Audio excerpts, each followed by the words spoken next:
Holly, hi. Hello again. Hey, listen, Patricia's on, so I'm going to admit her, all right? Okay, sure. And I'll give you then host or Okay. co-host. Do I need to do the same for her? I would, probably so. If they're going to be able with that, they would then be able to share their screen and kind of write. Correct. Yes, I would Yes. think that. Okay. Mhm. I just made Patricia co-host. Okay, thank you. So everybody's good, and it looks like it's also recording. Yes, I see that. Yeah. So I'm certain Evan will be here momentarily. So I'm going to go ahead and just mute myself and Okay, stop my video. Okay. So okay, no problem. all yours, and when I see Evan pop up, I'll admit him and make him a co-host as well. Okay, all right, so am I a co-host or no? Yes, I Yes, am. Okay, all yes, right, so that I could admit as well if needed be or something. Okay, correct. okay. All right. All So right, thank you, ma'am. you're welcome. I'm going to put my computer off to the side here and do some other things. So I'll be Okay, right now. All right, very good. sounds good. Thank you. Hey, Patty. Hey, how are you? I'm good. How are you? Good. I just saw your message because I was tutoring a little while ago. So Oh, okay. I'm like, oh, and I couldn't get in. So, but I'm in. Okay. Yeah, it's fine. We had, I think there was something off on the settings. Something wasn't quite right when we were trying earlier. And so that's why I thought, well, maybe it was just me. But Oh, anyway, it's all good. okay, good. All We're good. on. Yay. Yes. And Jill will be in shortly. She's Okay. she's heading to school, so she can join us. Okay. Very good. Very good. I think I can pause because we're recording right now, but I think I Okay. can pause the recording while we're kind of talking about other things. Okay. I hope. School in Bismarck, North Dakota degree from Dickinson State University in business education and received her MS in school counseling from Capella University in Minneapolis, Minnesota. Jill began her teaching career in Hillsboro, North Dakota, and previously taught and was the school counselor in Wing, North Dakota, before starting at St. Mary's Central High School. Jill is a member of Counselors for Computing, a subsidiary of NCWIT, which stands for National Center for Women in Technology. This organization helps counselors advocate for computer science careers. She also serves as the treasurer for Project Armchair, an organization that reads to children in crisis at Sanford Hospital and the local homeless shelter. Jill enjoys spending time with her family, reading, binge watching Netflix, cooking, and baking. Welcome, Jill. Thank you. Patty Swans Reiners is an elementary school counselor at Lipscomb Elementary in Escambia County, Pensacola, Florida, where I am currently residing as well. She is a graduate of South Dakota State University, where she obtained her master's degree in counseling and human resource development and her undergraduate degree in sociology. Patty has over 12 years of experience in the area of K-12 school counseling and has had the honor to work in South Dakota, Iowa, and Florida. Patty received a grant for excellence from the Escambia County Public Schools Foundation and a follow-up teacher assist grant from State Farm. Patty believes that the future of education is changing, and her grant, Google Expeditions Voyage into the Unknown, will be the catalyst for change at her school. Patty is a firm believer that virtual and augmented reality will be the spark that changes the landscape for her students. She recognizes that the most profound benefit of using Google Expedition is that it levels the educational playing field for all students. It provides equity in the classroom, regardless of the student's gender, race, or socioeconomic status. Because of Patty's efforts in the area of equity, she was named as one of the top 4 finalists for the 2020 Educator of the Year Award by Reinvented Magazine. During the summer, Patty also works for the University of West Florida's summer camp program, teaching elementary students about Lego robotics and coding. So Patty, welcome. Jill, again, the floor is yours. Thank you. Okay, well, thanks everyone for joining us this evening. I think we'll start our presentation. Oops. I do know what I'm doing sometimes. We know you do, Jill. It's all good. All good. It's just one of those days, as we said. Okay, so here we are. For our counselors for computing, school counselors are key advocates for Jill? access and equity in computing. Jill, you have the wrong screen up though, girl. Do I? Yep. Oh, did I put the wrong? Oh my gosh. It's See, okay. it is. It's okay. We've had a long day of testing. It's okay. Okay, let's see here. Let's try this again.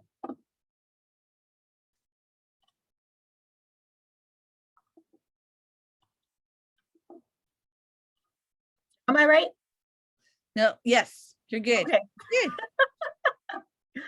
Okay, as you heard from our introductions, you are probably wondering how someone from North Dakota and how someone from Florida got together. Do you want to give them a little background, Patty? Okay, so some of you guys were in the pre dawning of our conversation this afternoon or evening, but Jill and I actually met at a C4C. Well, we went to NC WIT. No, let me start all over. Sorry. So we were actually met in Texas. We've been all kinds of places together though, but we met in Texas at a national conference for science and technology. So we just became fast friends. And I think it's really because I'm originally from South Dakota and Jill's from North Dakota. So I kind of feel like we were just connected by being from the Midwest together. So that's how we've become speakers together. Okay, so moving on. Let's talk a little bit about NC WIT. It's a nonprofit organization that was founded in 2004 with support from the National Science Foundation. We convene, equip, and unite more than 1,240 change leader organizations to increase the meaningful and influential participation of all women at the intersections of race, ethnicity, class, age, sexual orientation, and disability status in the influential field of computing, particularly in terms of innovation and development. And as you noticed in that first screen, a lot of those are our partners, Apple, Google. It's just a very renowned organization to be involved in. And the question that everybody's asking is why Jill and I are even presenting anything about computer science to other school counselors, because where do we connect? What is the why? Why are we here? So NC WIT and C4C have actually partnered. Well, they're a subsidiary of NC WIT, but educators and students alike look to professionals like us as school counselors to help look for ways to encourage girls and women and other underrepresented populations in the schools. And we want them to be able to pursue computer counseling, computer science. But the big question is, how do we start? Where do we go? We have all this knowledge. We sit with students and we talk about career exploration, but how do we encourage, especially our underrepresented population, to go into computer science, which is, we're going to build all of those connections together for you guys tonight so you can see why school counselors are important in the conversation of counseling and computer science. Very well said, Patty. Thank you. So what is computer science? We're going to define it for you today so that you have a greater knowledge of what it is, because I think some people, depending on the generation that you're from, you may think of it as someone from Revenge of the Nerds or, some of those things. So we're trying to really break it down so that it is something that is more open and not just a biased viewpoint from students. So anyways, computer science is posing a problem in such a way that a computer can help us solve it by communication, solving problems, designing and imagining, sharing, storing, retrieving, manipulating secure information. And cybersecurity is the largest growing field in computer science with a 28% growth rate. yet it is very low representation of women in the field, which is only 11%. So the real question is, what is computational thinking? Because when Jill and I first heard Angela, when we were together in Texas, Angela gave this presentation as well. And for me, I'm like, computer science, like it was really hard for me to see how I fit. And especially because I'm an elementary school counselor, where do I fit? I kind of get how Jill fits because she's a high school counselor and she talks more about careers than I do to my students. But so we're going to kind of explain what computational thinking is. So first of all, it's going to be decomposition, which just really means that we're going to break down the problem into smaller parts. And as school counselors, what that really means for us is when a student comes into our office and they have some kind of issue, this is the first thing that we do. We break down their problem into smaller parts. So we can see, we decompose the issue. So we're kind of trying to show you guys how we connect with computational thinking. And then, oh, sorry, Jill, you go ahead. And then we have pattern recognition. So we're identifying similarities and trends. You know, how are we getting students to think about the last time they ran into a problem, and how did they break it down and work through the similarities and the trends that they had, or what worked and what didn't work. So abstraction is targeting what's really important and setting aside what's unnecessary. So rarely do our students come into our office with a clear, concise statement of what's going on in their life. If they're coming into your office, there's all these other details, but we need to get to the heart of what really is going on. So we target what's important and we help them extract what isn't important. And then we have the algorithm design. We're creating a step-by-step set of instructions. And the thing with the algorithm is that it's not just one-sided to computer science. You think of your routines in the morning, it's a step-by-step, writing step-by-step, like students are using step-by-step ideas and instructions every day. So it's just getting them a matter of to think in a different perspective versus what they're used to every day. And debugging is the last part of computational thinking. It's reflecting on what worked well and what steps we need to revisit and redefine. So really what this is, debugging is essentially the problem. What is the problem that we want to solve? Okay. And then we get into our ASCA mindsets and behaviors for student success. How do you want to take that one? So there, you can see in the slide how we believe as school counselors with the ASCA model. So we believe in our mindset standards. So all of the M's are a mindset. And then we also have the behavior standards that we believe as well. So there are so many mindsets that we, all of us, resonate with, but really we want our students to have a sense of belonging in the school environment. We want them to know that they're important in school, and we want to help them figure out their long-term goals.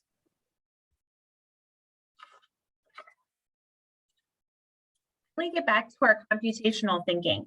So if we're looking at our mindsets, we have, demonstrate self-discipline and self-control.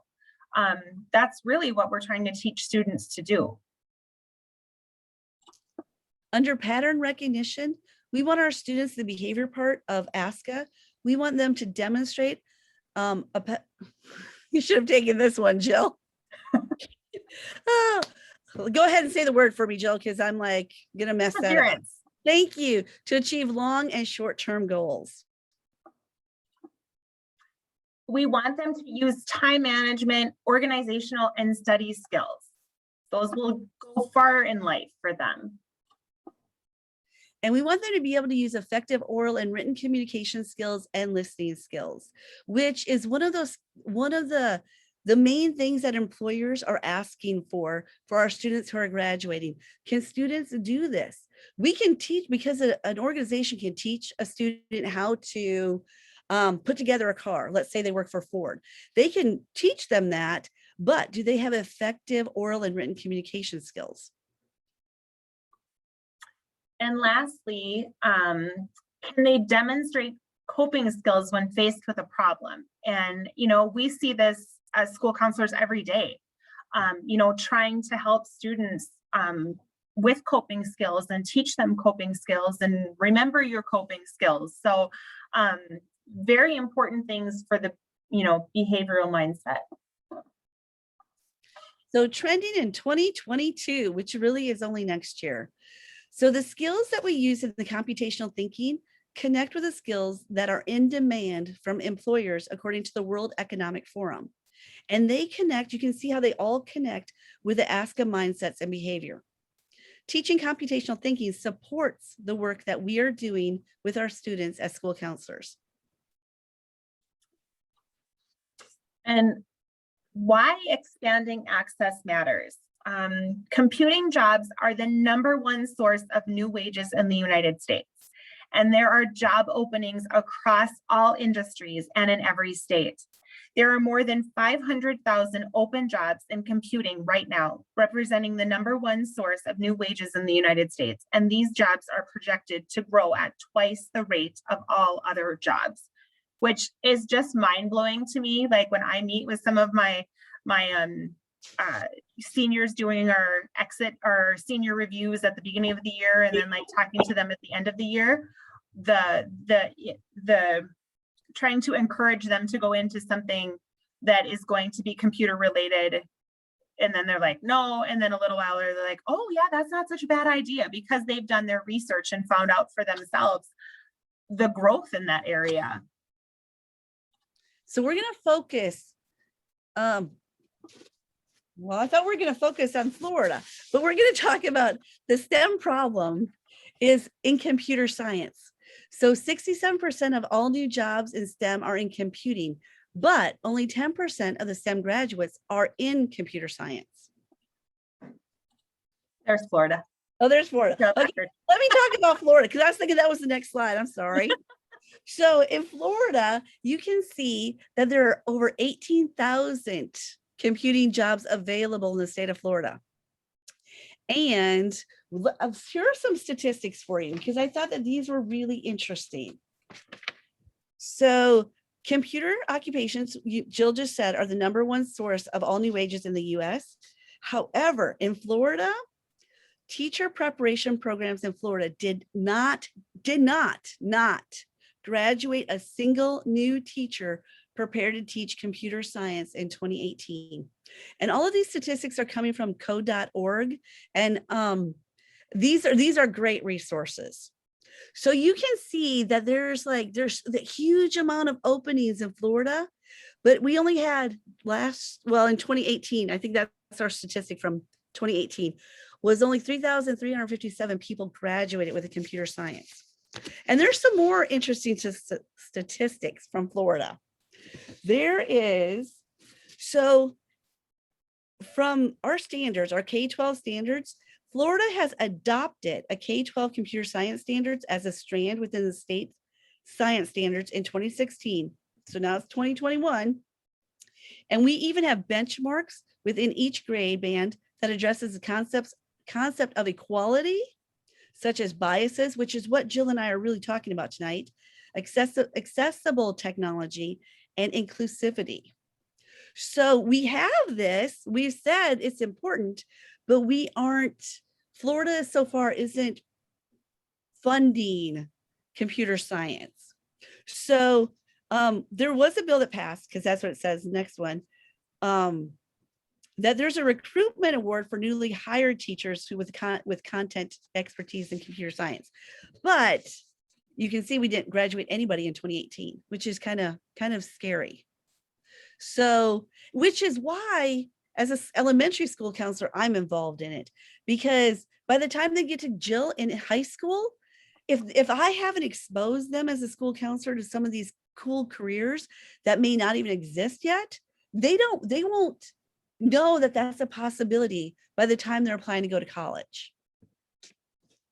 And I think what really like opens that study is when we look at the average salary, like, you know, someone who's the average salary is $82,000. And I mean, like, when I look at like the students that I visit with, I mean, I think they think that they're going to graduate from college with like this, you know, multi-million-dollar, you know, job, whatever, you know, so it's like going into something computer science related, you know, depending on how they want to live their lifestyle. I mean, this is definitely something that could be achieved, you know, sooner rather than later for some of these students and kids. Well, and let's talk for just a second about cybersecurity, because Jill, you touched on that a couple screens ago, but that's the number one, what, 28%, right? Growth rate you Yep. said, and only 11% of them are women. But if we talk about just cybersecurity, that is, you can get that in 2 years. That can be a tech degree instead of, and it can be at the university as well, but think about the potential income a young student, a young person can make just by spending 2 years of their life and understanding what cybersecurity is. And that's And- only piece, I think. Yeah, and we also know how many students, you know, I mean, we know that there's a lot of students who are interested in it, but are not cut out for 4-year degrees. So, I mean, encouraging those, you know, 2-year degrees are just as valid as a 4-year degree. Absolutely, I agree with that 100%. So some people think that the problem is STEM, the science, technology, engineering, and math.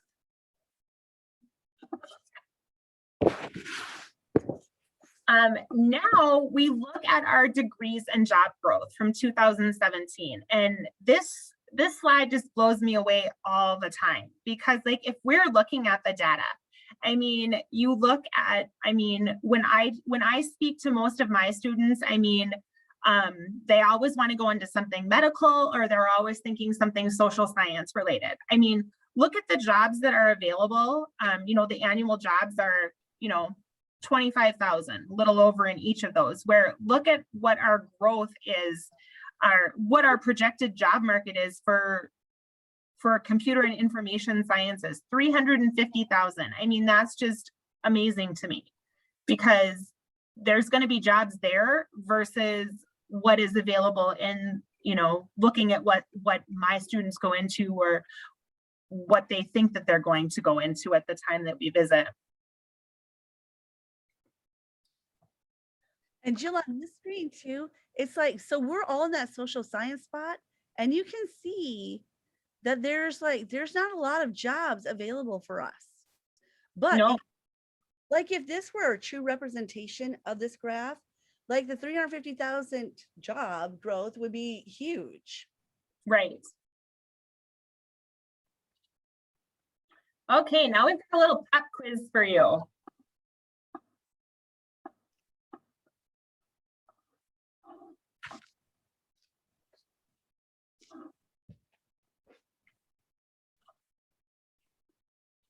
This is the screen that we tried to start with. Okay, then I know, that's good. Yeah. Okay, so we are going to go into menti.com and use the code 5835342.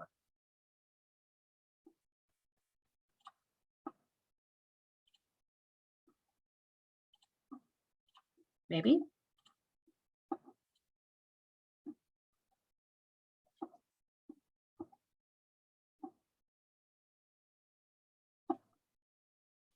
Okay, we're ready. Okay, so what percent of computer science bachelor's degree recipients were women in 1985?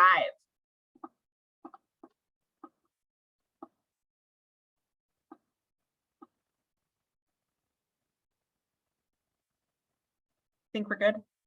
We're good. Okay, looks 37%. Very good. One person got that right out of our group. Is that Maureen who got it right? Probably. Okay, the next one. What percentage of computer science bachelor's degree recipients were women in 2018?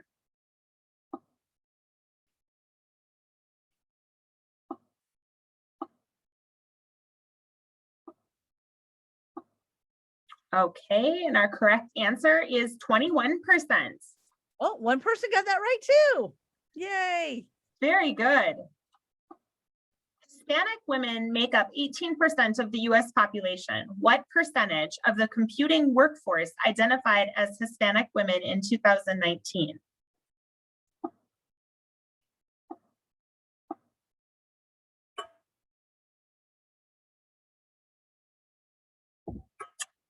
And our answer is 3. Very good. Or 2, sorry. I was seeing the people who voted for it. More girls are taking the AP CS exam, which is so exciting. In 2015, 10,778 young women took the exam. How many took it in 2018?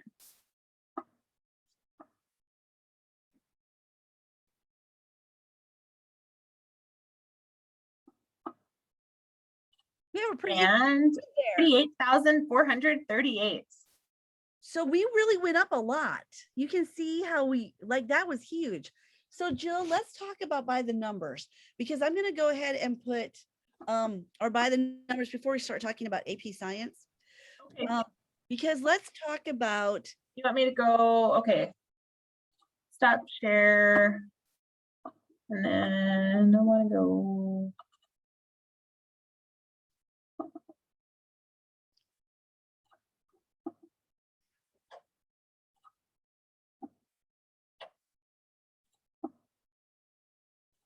Oh, did that. okay, so I'm going to pause this here because let's talk about the numbers that we just went through. So, and Maureen, if you want to pop in at any time, feel free to unmute and pop in. But did anybody notice that the women, that we had more women in 1985 going into computer science than we did in 2018 was the second one, right? Mm-hmm. That's very telling. So what happened? What happened in 1985 compared to 2018? Why did less women go in? I'm going to go ahead and put in the chat by the numbers, because I don't know if you guys can, oh, you can't see it because I'm like, I've just showed it in the right spot. Oh, there it is. I'm going to put this in our chat, but you guys should have all gotten this in your box that I'm pretty sure already came to you, right, Jill? I think they were already sent from before. Maybe. I think so. Hey, Patty and Jill, can I add something? Please do. So I think one of the things is I was in that category of 1984, 85 as a woman taking computer science, and did not pursue it because I received my degree in, psychology, obviously. And, but one of the things that happened later on was marketing toward young boys and men in terms of gaming. Oh, am I echoey? No, you're good. Oh, okay, I have that echo problem. Okay, so yeah, so it was all marketing geared toward men, young men, boys, and what was attractive, and girls were not encouraged to consider looking at technology, such as when you go into a Radio Shack or video games. They were targeted toward the male population, and so that was just one tiny aspect of the drop in why women crazy, but marketing is pretty powerful. And so I just wanted to add that. I'm going to look for a really great podcast. I'll add it to the chat that speaks to it more. Oh, that's great. You know, but it's scary. Isn't that kind of scary? Yeah. That it in the past, which is really why we're having the conversation that we're having tonight. Because as school counselors, this is what we need to do. We need to, if we believe that what code.org is putting out there, that and Florida, the state of Florida, saying we need to be inclusive, we need to include all diversity into our population of computer science, but we aren't, it's going to start with us. I believe, which is why we're having the conversation, because we're the ones, especially at the middle and the high school level, you're the counselors at that level, you guys are having the career conversations about what are you going to do next year when you graduate? What are you going to do in May, in a month, when you graduate, when you walk out? What are you going to do? How are you going to support yourself? And really that just ties back into ASCA's mindsets and the behavior. We want everybody to be successful. We believe every student can be successful. So this is a great way to show our students you can be successful. Absolutely. And, you know, there's College Board and AP have put out, you know, really good computer science related classes, as you can see on the screen. There's Computer Science A and Computer Science Principles. So if we're looking at Computer Science A, you see that it's like the fundamentals of programming and problem solving using the computer language Java. You know, the goals in Computer Science A to develop skills for the future study or in a career in computer science or other STEM fields. So if you look at other STEM fields, it's not just something that is going to be in computer science. It's an encompassing class. And then the exam is the end of the year exam, which is the multiple choice and the free response, which is where they write their essays. Those are all coming up in May, and that's my job to proctor them. So excited for May when all these tests start to happen. The computer science principles, the fundamentals of computing, including problem solving, working with data, understanding the internet, cybersecurity, and programming. So a little more wide range of computer science areas. A goal, broadening your understanding of computer science for use and diversity in majors and careers. And then they also, computer science principles, they have 2 projects that are due during the course, and then they also have their end of the year exams. So I know we last year were part of the NIMSY group that we have our virtual classes. So we do have students on campus taking from a virtual instructor, and our computer science principles students all scored 4s and 5s on their end of the year projects and exams. You know, last year being the first year and then having to do everything virtual at the end of the year got to be a little difficult, but our students really persevered and they did really, really well, which, you know, I mean, really is kind of coming to the growth of, we had 0 students in it, and then all of a sudden we had 3. I mean, I'm at a small high school, but it was very cool to see, you know, and next year, each year we grow, you know, so it's a great thing to see. Conversation really has to start with us though. You know what I mean? It really has to start with us. And encouraging those kids to go into and take a look at them in high school, middle school. I mean, even if you have some STEM classes, you know, things that you're doing in trying to get those kids after school doing robotics or Lego robotics, or, you know, encouraging them to try it and then see where it takes you from there. Okay, we've got another little pop quiz going on here.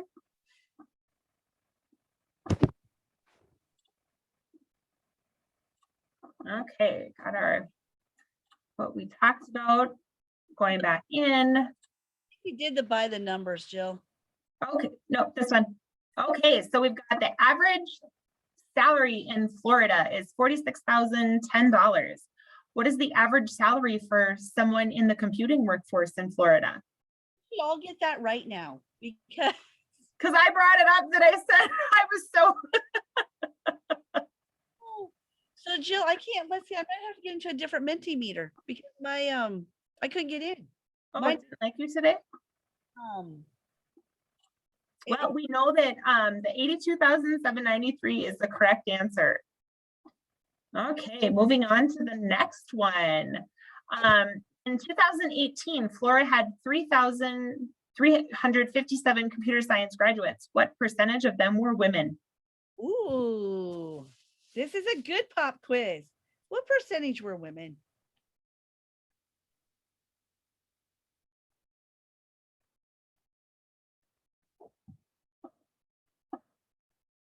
Oh, 9, 19. Okay, it is 19%. We had a little bit of growth. Yeah, definitely. Percent. Oh, and we are done.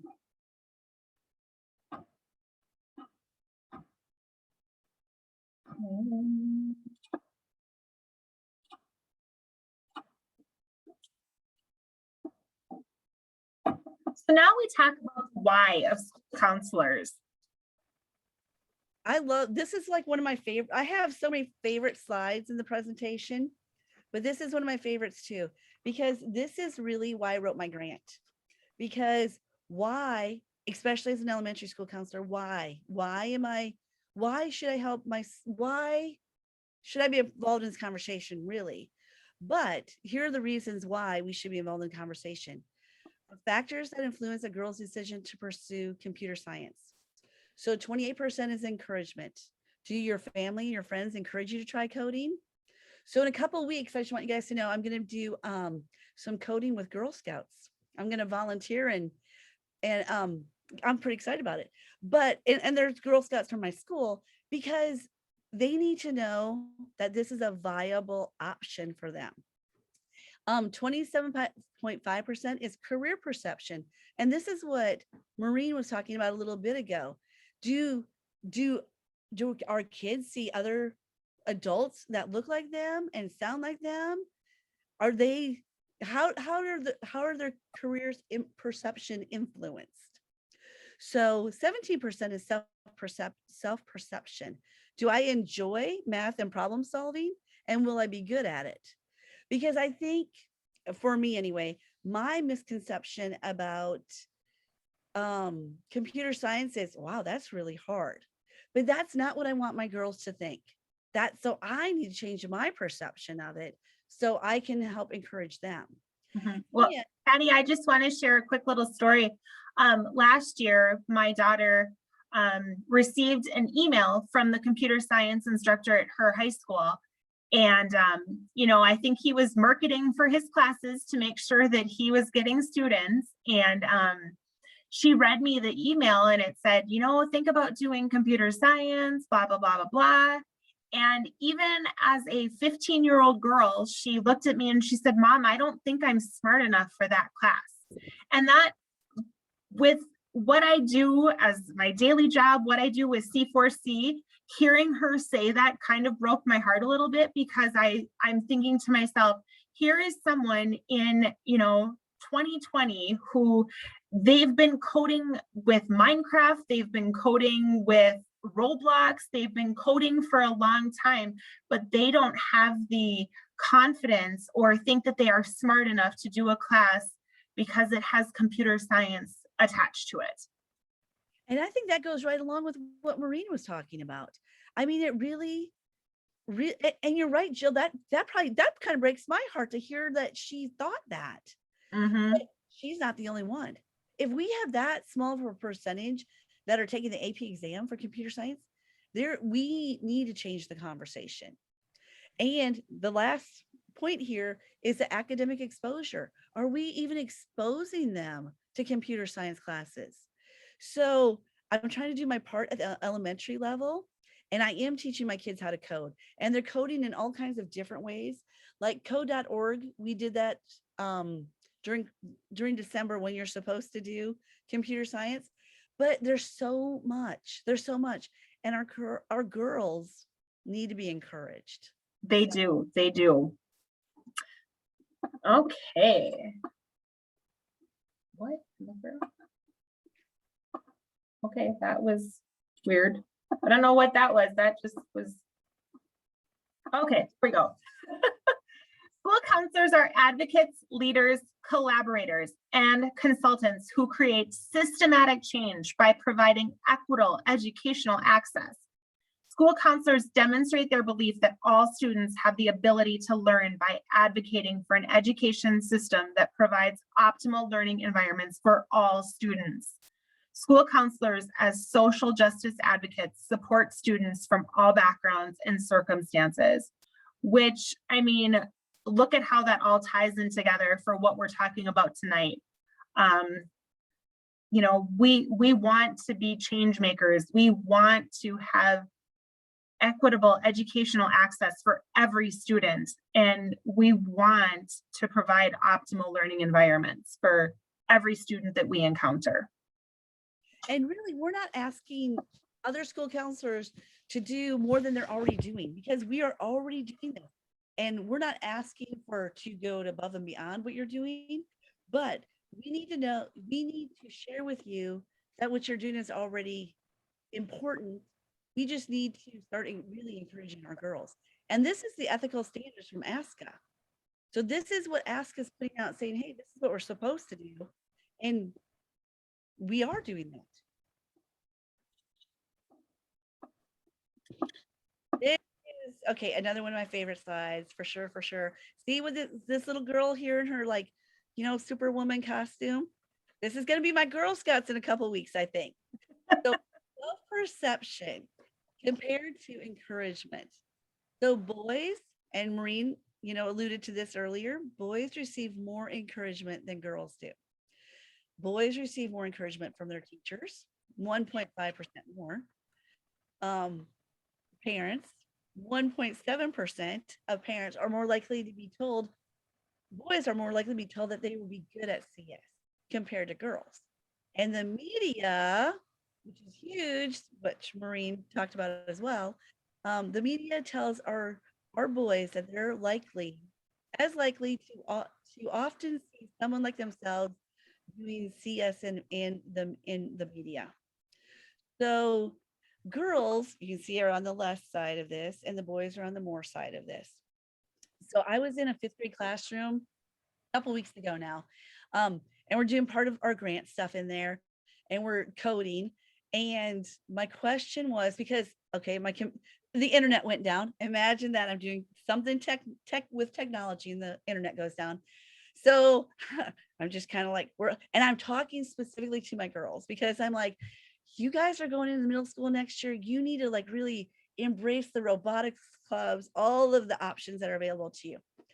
So my question was, how many of if your mom or dad is in the computer field? And 4 boys raised their hand, none of the girls. And this is probably a class of, I want to say there's about 24 kids, 23, 24 kids in that 5th grade classroom. But those boys are watching their dads be computer scientists, people, programmers, whatever they're doing in computer science, but our girls aren't seeing that. So the exposure is way more for our boys than it is for our girls. So, and here's my favorite quote, and I'm going to put this in the chat in a second. But by the time girls reach elementary school, girls receive and internalize negative messages about their intelligence, which is your daughter, Jill, for you, their exactly, ability and their career potential. So they're 6. They're so little, and they already have this perception about what they can and can't do, which is why it's important for elementary school counselors to be involved in this conversation, because it starts in kindergarten. It starts in 1st grade. By the time they get to high school, they've already made up their mind. Like Jill's daughter already made up her mind that she couldn't do this. And that's the conversation I want to have with our kids, especially our girls. right. And then here we have the 2020 Florida NCWIT Aspirations in Computer Award winner. She was an honorable mention. And, you know, I mean, if you read about her, I mean, just she started, you know, came with a Foundations of Programming class through the Florida Virtual High School, where she became familiar with Python. She was just amazed by the power of computer science and went on to nurture her interest in programming, and created a visual novel by herself, which, I mean, you know, these girls are just amazing when they put their minds to something and work through it and do it. And she's hoping to get a career that allows her to apply both programming and design skills. And the one thing that's really cool is the Aspirations in Computing Award. I judged them a couple times, and reading through some of the applications for these wonderful young women, who the things that they're doing and the things that they're taking, you know, it's just quite amazing to read what they've done. So that's always, as school counselors, encouraging them to, encouraging any student you come across to apply for that Aspirations in Computing Award is great. Hey, Jill, can I jump in also here? Sure, Do you Marie. mind? I think about earlier when you were speaking about this teacher who sent an email to your daughter. And when I know I'm a retired counselor, but I loved always partnering with other people in the building. And I partnered and, with the computer science teacher who taught AP computer science principles. He came to me saying, hey, I need more girls in my class. And I'm like, okay, I'll get more girls in your class. Guess what? He just got the Educator Award. So Aspirations in Computing not only provides scholarships and awards for students, but also you can nominate one of your teachers in their building who also helps broaden participation in computer science with students. And I know as counselors, we're working in isolation all the time. So I always I need to find my friend. I need to find my partner where I can do some projects together. So I'm gonna go on mute now, but I just want to share that story. That's so cool. Thanks, Noreen. That is an awesome story. So career perception. So technology, if you think about it, it affects everything you do. Everything from when you woke up this morning to driving home tonight. Everything that we do is affected by technology. So it makes sense that we would encourage our kids to go into a field that's wide open. And I'm going to draw your attention to the contact that's in the bottom of the screen. So that contact actually checks the sugar level. Am I right, Jill? For diabetic people. Yes. That's technology that they're trying with this contact, which I think is amazing. There's so much we think automatically, like Disney. I automatically think that, but there's so much other things that we can do that involve technology. Absolutely. It is everywhere. It is everywhere.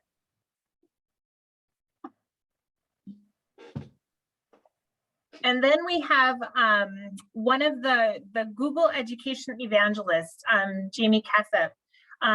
He says, don't ask kids what they want to be when they grow up. Ask them what problems they want to solve. This changes the conversation from who do I want to work for to what do I need to learn in order to be able to do that, which is a great, rephrasing of that question. I actually ask my elementary kids that all the time. What problem do you want to solve? Because if you rephrase that question, then you have a whole different answer. Absolutely. I love that one. That's one of my favorites too. So what's your favorite app? And what problem does your app solve for you? And how does it connect to another area of interest in computer science? So if you think about this, and we did this in the first presentation and we didn't touch on it in this one, but computer science plus X, whatever your X is. So that could be, like for me, I think, okay, what is my robotic vacuum now has an app.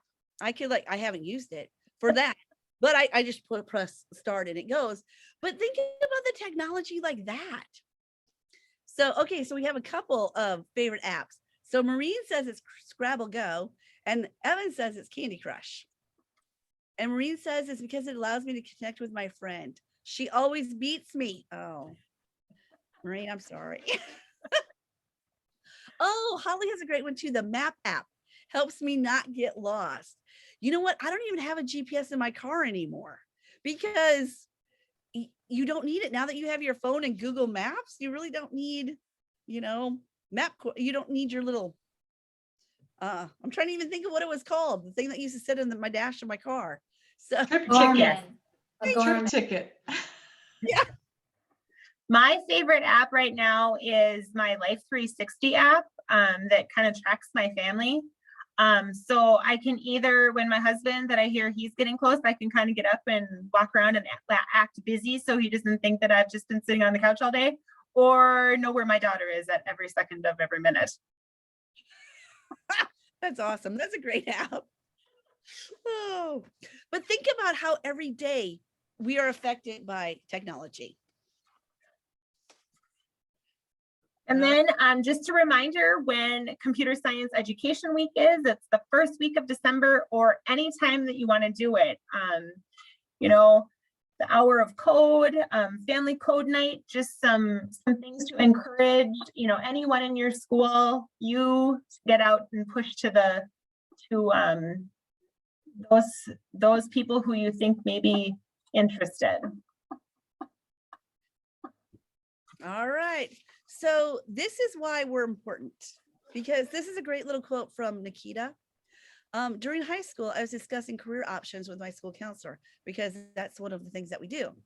And she saw that I'd been taking a lot of classes that utilize problem solving skills, as well as numerous art classes.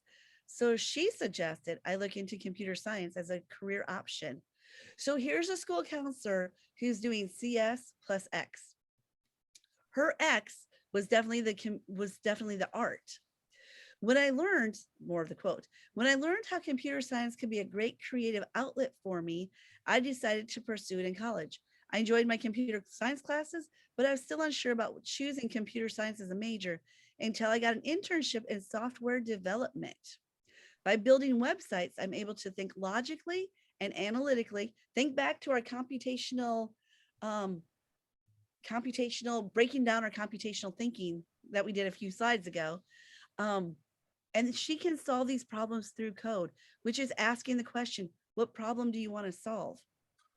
While also being able to express herself artistically through a tangible application, which I think is awesome. Okay, then we've got just a couple, you know, research, the words are tough tonight now. Okay. Couple informational PDFs for you that, you know, the Careers with Code is a great magazine to look into. Have them sitting in your office when kids come in to visit, or if they need to de-stress, it's great to have sitting there. The posters, and then. So Jill, remember when we went to, when we got the free magazines? So for Holly and I, the University of West Florida was in there for cybersecurity. That was one. Really? Yeah. Remember when there's a part in there that talks about free, like free cybersecurity kind of classes, and University of West Florida, which is in Pensacola, was in the magazine. Oh, cool. It's pretty impressive. I don't know if I have my magazine handy, but maybe you have your box, Jill. It might be in there. But I don't know. But anyway, somewhere. If we have time, I'll see if I can find it. University of Florida, West Florida. And just in closing, we want to remind you that computer science does not consist of coding skills alone. You know, we want the students to embrace the growth mindset that comes along with computer science. Thinking through problems to find solutions and not giving up when you fail are key concepts that students learn in CS that transfer into a great skill in life. That's from Dr. Christy Conley, a school counselor in Georgia. And in the chat, I put in where I got the statistic about by the time girls are 6 years old, and that's Bridging the Gap. That is such a great article. And Maureen, Reinvented Magazine. Maureen, do you want to talk about that for a second?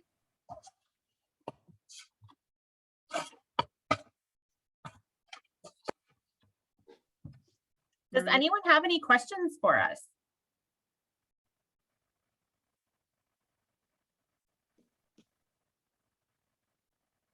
I know that we had a really small audience tonight, but we really appreciate that you guys came.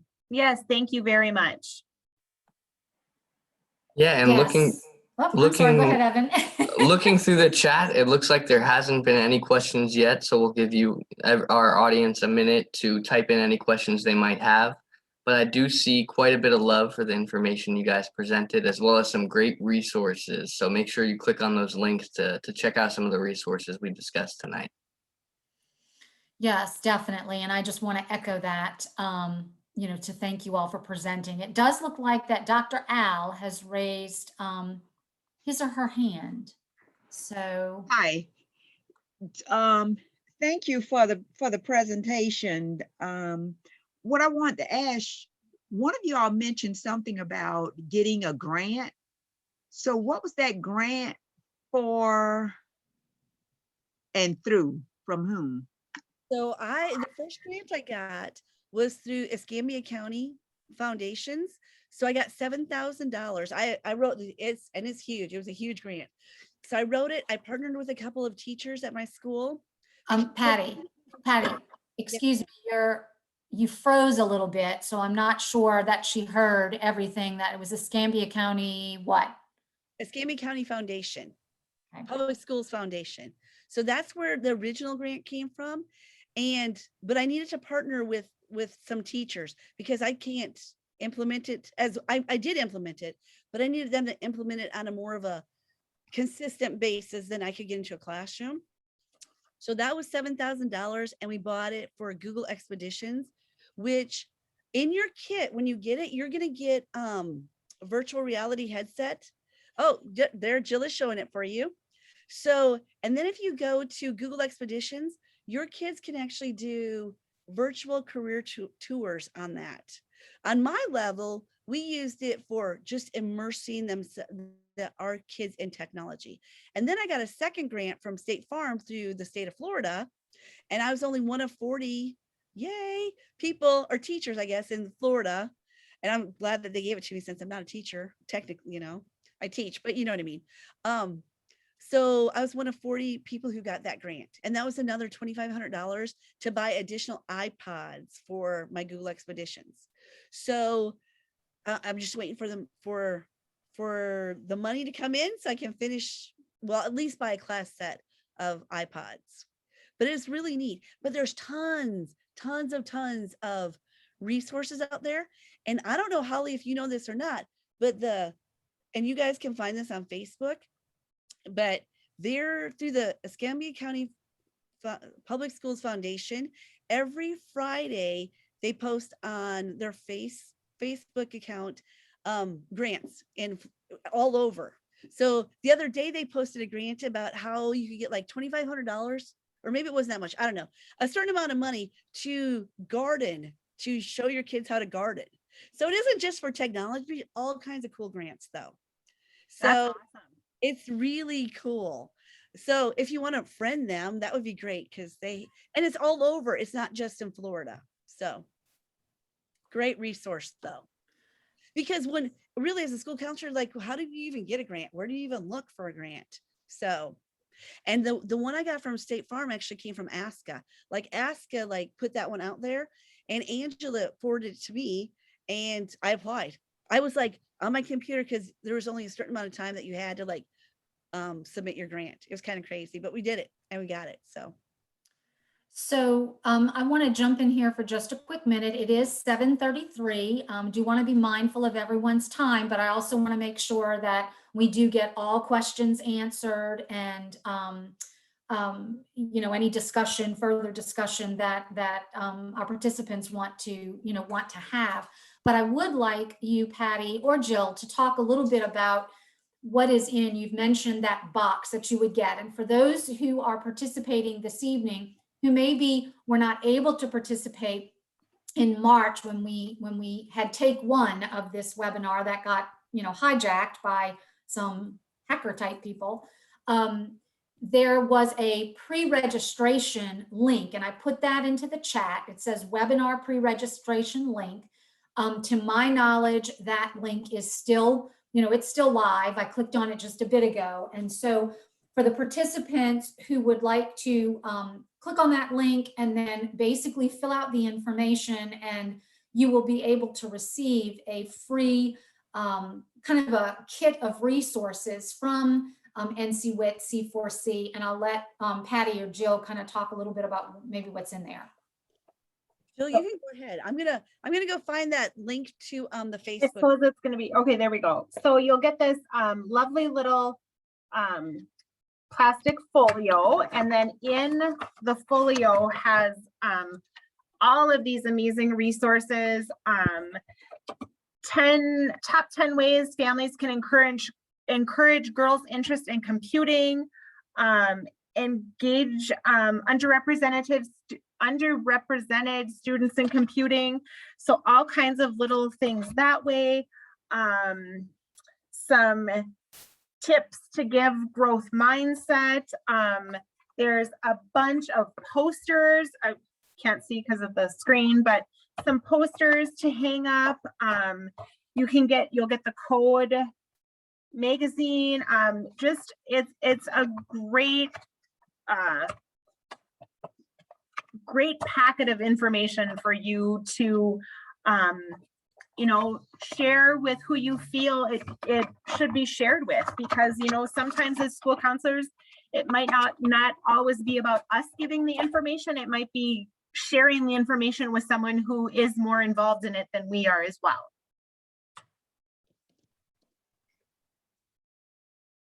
You'll really enjoy all the stuff that you're going to get in your fun box. And some of you probably have already gotten it. And for whatever reason, I don't know if it's because I'm on the school internet, I'm not sure, but I couldn't find the Facebook post or Facebook people for Escambia County, but I put in their website. So at least you'll know like how to get to them from there. And then the other day, okay, this has been like probably a couple months ago already. I want to say the Department of Ag sent out a grant too from the state of Florida. And I forwarded on to the 4th and 5th grade teachers, but because it wasn't a grant that I was going to apply for, but I thought that would be great for them to apply for. And it was all about equity. It was really a cool one. So, but that was just a state of Florida one, but. Yeah, and Patty, that aspirations in computing can also go towards school counselors. Sorry, you had asked me a question earlier and I couldn't find the Zoom. It's okay. So anyway, but I just think, again, we know where our plates are so full as school counselors, we don't have to do it alone. So these resources are really going to help everyone just kind of think about what can work for their schools, their communities, how can we broaden that participation, because it does change the trajectory of not only an individual, a young student, but also their family and the community as a whole. And there is a huge unfilled gap we need to fill for those entering the field of computer science. And we know as school counselors, we have a lot of influence and power. We don't realize it, but we do. And so let's use it for a good cause. But you both were amazing. Thank you so much. I always learn so much from both you, Jill and Patty. Great presentation. Thanks, Really Maureen. great to see you again. I'm going to mute now. Dr. L, do you have another question? We'd love to answer it. Okay, thank you so much. The question I have, and I think based upon the data that you guys provided, if we don't have teachers to teach computer science, so how can we actually offer it at our schools if you don't have qualified people to teach it? I think I can take that one. you take that. We don't have a computer science teacher at my school. We're a small parochial school, about less than 400 students, 9 through 12. But we partner with NIMSI, the National Math and Science Initiative, and they provide the virtual teachers through, I believe right now, I think they're going through Florida Virtual School. So they are, from all over, and not just computer science. They're doing our AP biology, they're doing our AP physics, AP chemistry. So I think it would be, my suggestion would be like reaching out to your Department of Public Instruction, whoever handles your state education, and see if they have any suggestions or how to go about, if there is a virtual way to get classes in your schools. Maureen, you might actually be able to answer that question too, because somewhere along the line, I think I've heard that we have in Florida, and I don't think it's through code.org, it's some other organization that like they're supposed to help us with computer science in Florida. Yeah. So I just started typing, but once again, I'll speak faster than what I can type. But I just think, again, Dr. L, this is a great question, because that is a huge issue we want to make sure we're addressing as well. AP Computer Science principals, I know at my school, it was the language arts teacher who was interested in teaching AP Computer Science principles because he just had that interest. So there's lots of training opportunities, Code Academy, lots of, you know, online resources, but there's a need. So I think what we want to do is get your email and also send you some resources to share on with your staff, because that is a question. Yeah. Who do we get to teach these classes that are Right. qualified? But And there's just- training opportunities for that as well. Right, and especially in the state of Florida, as across the country, I think there's a lot of issue with even finding good qualified teachers. I do hate to cut this short, but it is now 7:41, and again, trying to be mindful of everyone's time. Patty and Jill, do you have a contact slide that you could show, or if you want to put your contact information in the chat, and then that way, Dr. Al, you could reach out directly to Patty and or Jill. And since you're in Florida, Dr. Al, probably reaching out to Patty would be a good thing to do. So ladies, if y'all could share your information, unless you have a contact slide, that would be great. And oh, Jill, I already see you've done that. And I see Maureen, thank you. Appreciate you sharing some of your expertise as well this evening. Maureen was sort of, as we say in Louisiana, a little lagniappe, a little something extra. So we appreciate that. Do want to thank our hosts, Jill Volmers and Patty Swans Rainers, again, for sharing your enthusiasm, your passion, and the information and resources that you have shared this evening. Want to thank all of our participants as well. And again, we thank you for your time, for being here. And we just want to encourage you, again, in the chat was that that webinar pre-registration link. If you're interested in getting that free goodie bag, so to speak, from NC-WIT and C4C, please click on that link and submit that information separately. And we just, again, thank you for being here. We thank you, Jill and Patty, and you all have a good evening. Thanks so much. Thank you all. You. Bye-bye.